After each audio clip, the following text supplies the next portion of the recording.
আসসালামু আলাইকুম। কেমন আছেন সবাই? আশা করছি যে যেখানে আছেন অনেক ভালো আছেন। আজকে একটা ছোটোখাটো ভিডিও নিয়ে চলে আসলাম। রেসিপি ঠিক বলা যায় না। এটা রান্না সবাই পারেন। শুটকি ভর্তা করব, চাপা শুটকি ভর্তা। বান্ধবী নিয়ে এসেছে অনেক দিন আগে। কিন্তু রান্না করব বলে করাই হয় না। আলসেমি ধরে গেছে রান্না করতে আসলে। তো যাই হোক, প্রথমে একটু পেঁয়াজ কুচি করে নিয়েছি। এটা আসলে সবাই পারেন, আমি ওইভাবে করে রেসিপি ঠিক দিচ্ছি না। আমি আমার কিভাবে করি সেভাবে একটু জাস্ট বলে দিচ্ছি আর কি।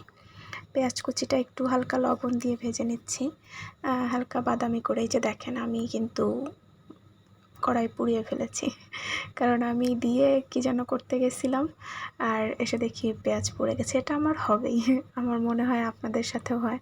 আমি এটা আবার সুন্দর করে রেডি টেডি করে আপনাদের সামনে নিয়ে আসলাম না, কারণ আমি কোনো রেসিপি দিচ্ছি না, এই জন্য যে আমি যেরকম রান্না করেছি সেভাবে আপনাদের দেখাই। তো পেঁয়াজটাই যে আমি প্রায় ব্রেস্তা মতন করে নিয়েছি। আর এখানে চাপা শুটকিটাকে আমি সুন্দর মতন গরম পানি দিয়ে ধুয়ে পরিষ্কার করে নিয়েছি। তাতে ৩-৪টা শুকনা মরিচ, রসুন, পেঁয়াজ এবং আপনার কটা কাঁচামরিচও আমি দিয়েছি, দিয়ে আমি ব্লেন্ড করে নিয়েছি। এটা পাটায় বাটলেও ভালো হয়, বাট আমার বাটতে ইচ্ছা করতেছিল না। আসলে যেটা হয় আর কি, সহজ পদ্ধতি থাকতে কঠিনটা ধরতে ইচ্ছা করে না।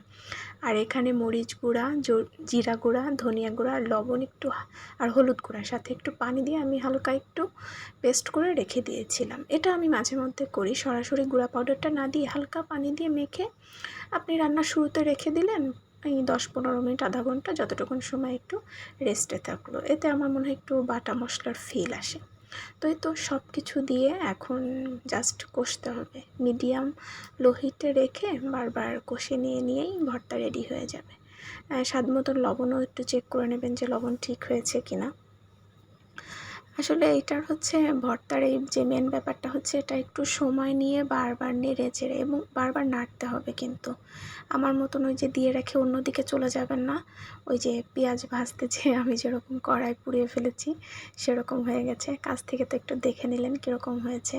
আমি সাধারণত শুকনো মরিচ ইউজ করি না রান্নায়, কিন্তু ভর্তাতে আসলে শুকনো মরিচ দিলে ভালো হয়, এটা সবাই বলে। আমি শুকনো মরিচটা খাই না, কিন্তু আমাদের বাসার সবাই খায় এবং সবাই তো বলেছে অনেক মজা হয়েছে।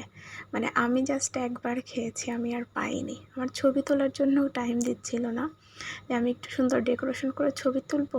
আম্মু আব্বু খাওয়া শুরু করে দিয়েছে, বলতেছে তাড়াতাড়ি দাও, গন্ধ অনেক সুন্দর বেরিয়েছে। আসলে মজা হয়েছিল। চাপা শুটকি ভর্তাটা অনেক দিন পরে করলাম। তো কীরকম হয়েছে জানাবেন, কালারটা কীরকম হয়েছে। আপনারা তো আর খেতে পারছেন না, ইনশাল্লাহ যদি নসিবে থাকে কখনো খাওয়াবো। আর আমি রান্নায় এত পারদর্শী না আসলে। তো ঠিক আছে, ভালো থাকবেন, আল্লাহ হাফেজ।